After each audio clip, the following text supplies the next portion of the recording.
안녕하세요. 시아버지의 광적인 집착 때문에 남편과 헤어진 30대 여성입니다. 제 나이 25살이 되던 해에 아버지가 돌아가셨고 2년 후 어머니도 돌아가셨습니다. 아버지가 폐암이셨는데 어머니께서 그런 아버지를 오랫동안 간병하셨거든요. 그나마 초반에는 집안 형편이 그렇게 나쁘지는 않아서 간병인도 쓰고 했었는데 치료다 뭐다 돈 들어갈 일이 많아지니까 나중엔 상황이 여의치가 않아서 결국엔 어머니께서 고생을 많이 하셨지요. 제가 돕는다고 돕긴 했으나 어머니가 하신 바에 비하면 세 발의 피에 불과했을 테고요. 아무튼 사정이 그렇다 보니 어머니께서는 정작 당신 스스로는 돌보지 못하셨던 모양입니다. 아버지가 돌아가시고 얼마 지나지 않아 어머니도 심상찮은 증세들을 보이셨거든요. 제 고집과 등살에 못 이겨 어머니께서 모처럼 건강검진을 받게 되셨는데 거기서 암 진단을 받게 될 줄은 저는 어머니 건강을 걱정하면서도 설마 암일 거라곤 상상도 못했기에 저나 어머니나 충격이 무척 컸지요. 어머니께서는 암 진단을 받고 정확히 9개월 만에 세상을 떠나셨습니다. 아버지 때와 달리 제대로 치료도 받지 못하셨어요. 그나마 하나 있던 집을 담보로 대출까지 끌어다 아버지 치료에 쏟아부었던 터라. 게다가 친정부모님은 두 분 다 보육원 출신이셨기에 도움을 요청할 만한 친척도 한 명 없었지요.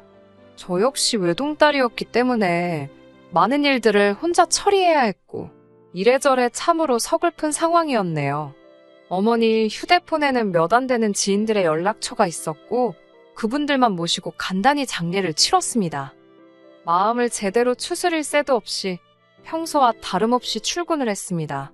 어려서부터 소심하고 낯을 많이 가리던 저는 원래 주변 사람들한테 아쉬운 소리를 하는 데 있어 익숙하지 않았어요. 그래서인지 어머니가 돌아가셨다는 이야기도 쉽게 꺼낼 수가 없더라고요. 갑자기 자리를 왜 비웠었냐, 얼굴색은 왜 이렇게 안 좋냐는 동료의 걱정에도 그냥 몸이 안 좋아서 그렇다며 둘러대는 게 전부였달까요. 하지만 제 그런 거짓말을 꿰뚫어본 사람이 있었으니 바로 남편이었습니다. 남편은 저에게 자세한 이유를 캐묻는 대신 말없이 어깨를 내어주는 그런 사람이었어요. 어떻게든 절 웃게 해주려고 그런 건지 평소보다 더 과하게 장난도 치고 어떻게든 제 관심과 주목을 끌어보려고 애를 쓰기도 했지요. 그런 남편을 보고 있으면 고맙기도 하고 동시에 짜증이 나기도 하고 그래도 결국에는 그 모든 행동들이 남편 나름대로의 배려였다는 걸 알게 되었고 이후로는 저도 남편에게 마음의 문을 열었네요. 얼마 지나지 않아 저희 둘의 관계는 진지한 사이로 발전하게 되었습니다. 그런 관계가 1년여 정도 지속되었을 때 남편이 먼저 결혼하자는 이야기를 꺼냈고요. 아무래도 제 상황이 상황인지라 어머님 아버님이 저를 싫어하진 않으실지 결혼을 반대하진 않으실지 걱정을 많이 했습니다. 친정부모님 자리에 앉아줄 어른이 없어 제대로 된 상견례도 할 수가 없었으니까요. 하지만 어머님 아버님의 허락 아래 시댁에 찾아가 인사를 드리는 걸로 상견례 자리를 대신했어요. 비록 결국에는 어머님 아버님 때문에 남편과도 헤어지게 되었지만 두 분을 처음 만났을 때만 하더라도 정말로 친절하고 배려심이 넘치는 분들이다 싶었습니다. 제가 불편해할까봐 그러신 건지 뭐 하나 물어보실 때도 매우 신중하게 그리고 조심스럽게 신경을 써주셨고요. 뿐만 아니라 친정부모님에 대한 이야기가 나왔을 때는 어머님께서 눈물을 보이셨고 아버님께서는 이제 당신들이 저를 친딸처럼 아껴주시겠다며 사랑한다고 말씀해 주시기까지 하셨네요. 하지만 산 넘어 산이라더니 저희 앞에 놓인 또 다른 문제는 돈이었습니다.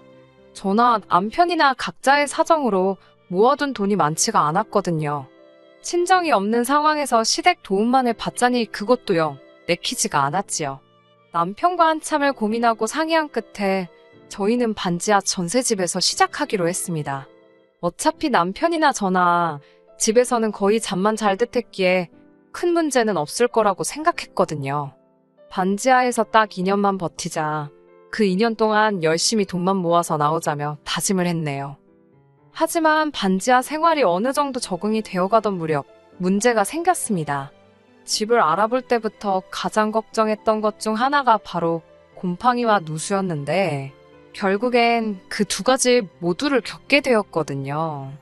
지은 지 2년도 안 된 건물인데다 새로 도배까지 싹 되어 있었기에 설마 싶었는데, 하지만 아니나 다를까 장마가 시작되기가 무섭게 천장 모서리부터 누수가 발생했지요. 곰팡이는 덤으로 따라왔고요. 하지만 그게 끝이 아니었어요. 곰팡이 때문인지 남편의 상태가 급속도로 안 좋아졌거든요. 온몸에 벌건 두드러기가 올라온 데다 집에 있으면 정말 당장이라도 어떻게 되는 거 아닌가 싶을 정도로 심하게 기침을 해대더라니까요. 결국 보다 못한 제가 남편을 데리고 병원에 갔는데 무슨 이름도 길고 어려운 증후군 증세도 보이고 이대로 두었다간 폐렴에 걸릴 수도 있다는 무서운 이야기를 듣게 되었습니다. 이를 어쩌나 일단은 하루라도 빨리 반지하에서 나와야겠다는 생각뿐이었어요. 집주인에게 연락을 하니 처음엔 저희가 너무 과민 반응하는 거 아니냐며 책임을 피하더라고요. 하지만 자기 눈으로 남편 상태를 보더니 그제서야 먼저 미안하다며 계약을 물러주겠다 하대요. 대신 주변에다가 괜히 누수네 곰팡이네 그런 소리는 말아달랍니다. 아무래도 대학 가다 보니 소문에 꽤나 신경이 쓰였던 모양이에요. 아무튼 그리고 당연히 이 소식을 어머님 아버님께도 알렸습니다. 어머님께서는 무척 속상해 하시더니 기왕 이렇게 된 거 들어와 살라 하시더군요. 뭐하러 생고생을 사서 하냐며 살림 같은 거 시키지도 않을 거고 애라도 갖게 되면 당신이 다 도와줄 거라고 같이 살면서 돈이나 바짝 벌어 나가라셨지요. 솔직히 이때만 하더라도 저는 어머님의 말씀에 꽤나 감동했어요. 물론 제가 바보는 아니었기에 막상 같이 살기 시작하면 결국엔 제가 살림을 하게 될 수도 있고 여러 가지 변수가 있을 거다, 힘든 일도 있을 거란 건 충분히 예상하고 있었고요. 그래도 어찌됐건 어머님께서 저희를 도와주고자 하신 말씀이라 생각하니 정말 감사했답니다. 하지만 시댁에 들어가 살기 시작한 직후부터 하루가 멀다하고 스트레스 받는 날의 연속이었네요. 그 이유는 바로 아버님이셨고요. 다정다감한 줄만 알았던 아버님 때문에 제가 이토록 힘들어질 거라곤 상상도 못했네요. 아버님께선 아침부터 저녁까지 저희가 집에 있는 한 당신 눈에 보이는 곳에 있기를 바라셨어요. 솔직히 말하자면 비록 저희가 어쩔 수 없는 상황 때문에 합가를 하긴 했지만 저희는 여전히 신혼이었잖아요. 단지 잠자리를 이야기하는 것이 아니라 둘이서만 대화도 하고 싶고 둘이서만 쉬고 싶고 둘이서만 하고 싶고 해야 하는 것들이 많은데 둘 다 맞벌이를 하다 보니 결국 뭐가 됐건 간에 둘이 함께하는 시간은 퇴근 후가 전부였지요. 하지만 일단 저나 남편이 집에 도착하면 아버님께선 그렇게 저희를 거실로 불러내셨습니다. 거실에서 같이 TV 보자고. 왜 방에만 있냐고요. 문제는 그렇다고 해서 저희가 보고 싶은 것을 보는 것도 아닙니다. 아버님께서는 당신이 선호하시는 정치색을 보이는 채널만 하루 종일 주구장창 보셨어요. 그게 아니면 미국 레슬링 프로그램이었지요. 저는 그러면 TV 앞에서 소위 멍 때리고 있거나 핸드폰을 하곤 했는데 그걸 또 그렇게 싫어하셨습니다. 같이 TV 보자니까 왜 핸드폰만 들여다보고 있냐며 한 번은 막무가내로 제 핸드폰을 뺏어가기도 하셨지요. 제가 너무 놀라기도 했고 기분도 나빠서 아버님을 쳐다보니 그러니까 하지 말라는 짓을 왜 하냐면서 예의를 지키랍니다. 아버님의 간섭은 이뿐만이 아니었습니다. 어쩌다 남편과 제가 둘이 모임에라도 가는 날이면 아버님이 나서서 저희의 옷차림을 단속하셨어요. 모임의 성격이나 장소에 따라 저희가 어련히 알아서 잘 챙겨 입고 가겠어요. 한 번은 현관에서 신발을 신던 저를 붙들고는 옷을 왜 이렇게 입었냐, 사구려처럼 보인다 어쩐다, 가서 저번에 입었던 걸로 바꿔 입고 와라. 더 짜증이 났던 건 그런 아버님의 행동이 남편이 보기엔 며느리를 너무 예뻐해서 그러는 것 같답니다. 심지어 정말로 저희가 모임에 가는 건지 아니면 당신만 따돌리고 둘이서 어디 놀러라도 가는 건 아닌지 그걸 감시하려고 몰래 저희 뒤를 밟으신 적도 있답니다. 저는 놀라다 못해 소름이 다 끼치던데 정작 남편은 아버님이 은퇴하시고 집에만 계시니 심심해서 저러신가 보다며 다음에는 아버님도 모시고 같이 어디 놀러라도 가자고 하더라고요. 제가 황당해서 어머님 계시지 않냐, 두 분 사이가 나쁜 것도 아닌데 도대체 왜 이러시는지 모르겠다 하니까 남편도 그러면 어머님도 모시고 가자는 뚱딴지 같은 소리나 하더라니까요. 그러다 제가 그 집에서 나와야겠다고 결심을 하게 된 결정적인 사건이 터졌습니다. 같이 살기 시작하고 얼마 지나지 않아서부터 아버님께서는 저를 딸내미라고 부르기 시작하셨습니다. 그러면서 당신에게 아빠라고 부르고 어머님께 엄마라고 부르길 바라는 눈치셨어요. 실제로 제 주변의 시집간 친구들 중에도 자기 시부모님께 아빠 엄마라고 부르는 친구들도 있긴 하지만 이상하게 전 그 말이 입에서 나오지 않더라고요. 돌아가신 부모님께 괜히 죄송스럽기도 했고 뭐라고 말로 정확히 표현할 수는 없었지만 불편했어요. 그래서 안 했습니다. 그런 와중 하루는 아버님께서 친구분들과 저녁 약속이 있다 하셨습니다. 그날따라 남편은 야근으로 늦는다고 했고 어머님은 진작에 주무신다 하셨기에 아버님의 연락을 받고 저 혼자 마중을 나갔지요. 아주 늦은 시간도 아니었는데 아버님께서는 꽤나 취하신 듯 했습니다. 저를 보시더니 우리 딸내미가 아빠 마중 나왔네 그러시는데 제가 성격이 능글맞지가 못해서 떨떠름하게 웃기만 했어요. 그랬더니 아버님께서 너는 나를 무시하냐며 갑자기 주먹으로 제 머리를 쥐어박으셨어요. 제가 너무 놀라서 아버님을 쳐다보니 뭘 잘했다고 쳐다보냐며 한 대 더 쥐어박으시더라고요. 어처구니가 없고 너무 화가 나서 아버님 왜 이러시냐고 저도 모르게 소리를 질렀습니다.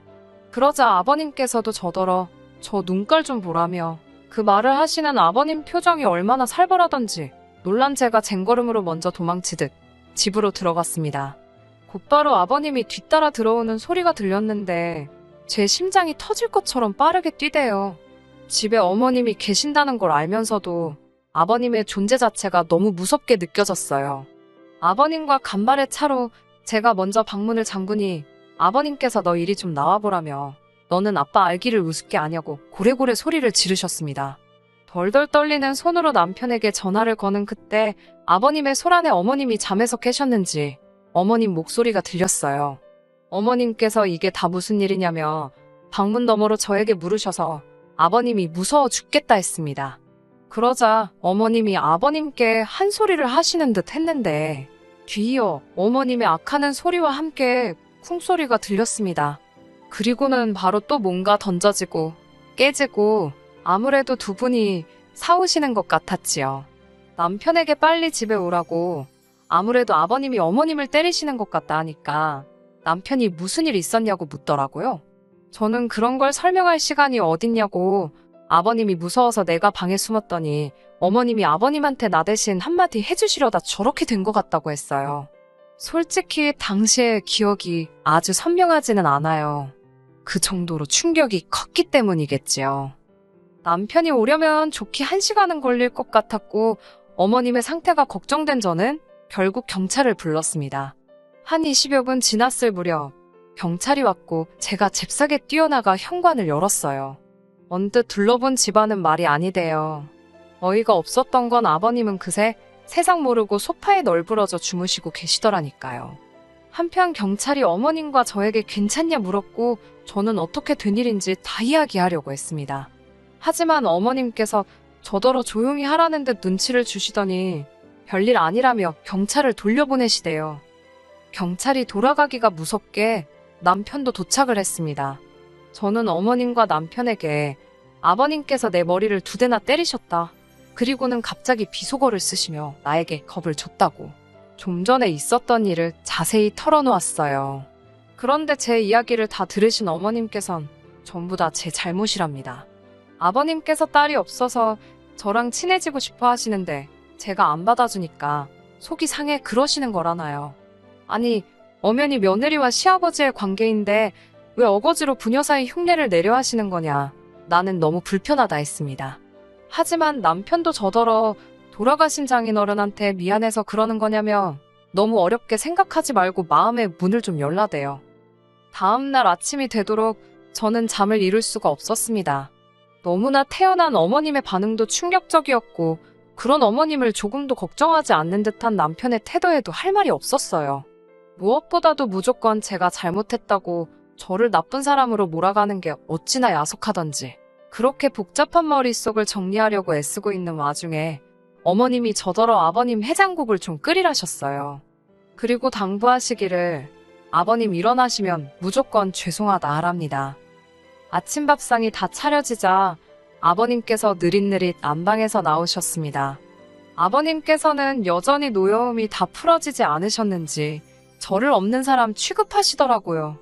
그런데 잠깐이었지만 아버님이 저를 무시하시니까 그게 너무 편하고 좋더라고요.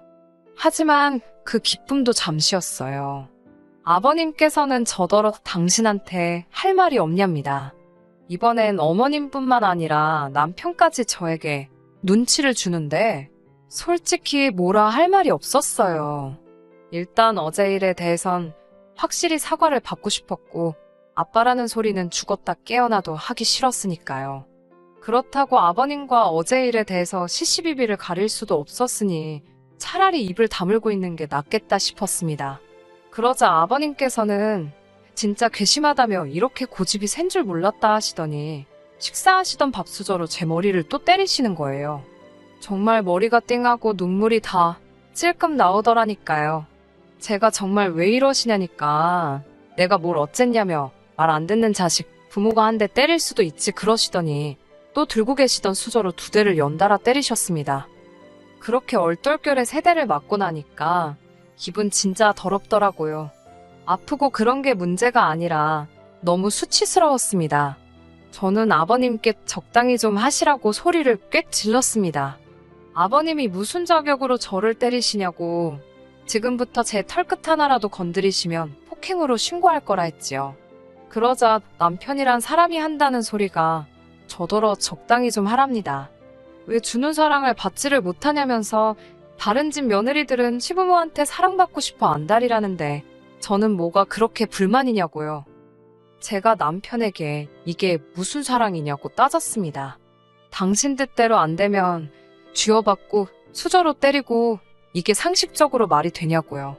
그러자 남편이 한다는 소리가 어른이 좀 그럴 수도 있는 거 아니냐는데 돌아가신 부모님 생각이 절실하더군요. 만약 한 분이라도 살아계셨다면 제가 이런 수모를 겪지는 않았을 거란 생각에 제가 벅차오르는 눈물을 삼키느라 아무 말도 안 하고 있으니 어머님 아버님 그리고 남편까지 죄다 제가 할 말이 없어서 그러는 줄 알았나 봅니다. 아버님께서 마지막이다 생각하고 한 번 더 저를 용서해 주시겠다며 아빠한테 와서 안겨보라는데 진짜 쌍욕을 해드리고 싶더라고요. 제가 됐다고 이 집은 쌍놈의 집구석이라 며느리랑 딸이랑 구분도 못하고 뻑하면 마누라고 며느리고 상관없이 손찌검이나 해대는가 보다고 상종을 못하겠다 했습니다. 남편에게도 그놈의 아파트 한번 살아보겠다고 혼인신고도 못해서 그렇게 서글프더니 지금은 다행이다 싶다고 써붙였어요. 그리고 다시 아버님께 마지막이다 생각하고 한 번 더 기회를 드리겠다고 제 머리 때리신 거 사과하시라 했습니다. 아버님께서는 저더러 이리 오라고 아주 머리털을 다 뽑아 놓으시겠다며 오히려 역성을 내시더군요. 저는 그대로 대충 중요한 집만 챙겨 시댁에서 나왔습니다. 어머님께서 그러고 나가면 다시 못 들어온다고 하시길래 걱정 마시라 했어요. 남편도 그제서야 아버님이 억지 쓰시는 건 자기도 알지만 다 늙은 양반 괜히 기분 상하게 할 필요가 뭐 있냐고 적당히 맞춰드리면서 살잡니다. 그러다 어머님 아버님 2분 다 돌아가시면 이 재산 다 자기가 받을 거고 그러면 제 거나 마찬가지라나요. 자식 새끼라곤 지 하나뿐인데 그런 인간이 부모님 돌아가실 날만 기다리는 모양새라니. 면전에다 대고 네 부모도 참 딱하다고 한마디 해주고 이후로 칼같이 연락 끊었습니다. 하늘에 계신 부모님께서 이런 저를 보시면 자랑스러워하지는 않으시더라도 잘했다 한마디는 해주시겠지요? 이제는 아무렇지 않은 듯 사연을 적어보냅니다만 솔직히 지금 이 순간 부모님이 너무 보고 싶네요. 어쨌든 이제 다시 새로운 시작이다 생각하고 씩씩하게 살아보겠습니다. 끝까지 들어주셔서 감사합니다. 오늘의 사연은 여기까지입니다. 구독과 좋아요, 알람 설정 부탁드리고 더 좋은 사연으로 다시 찾아뵙겠습니다. 감사합니다.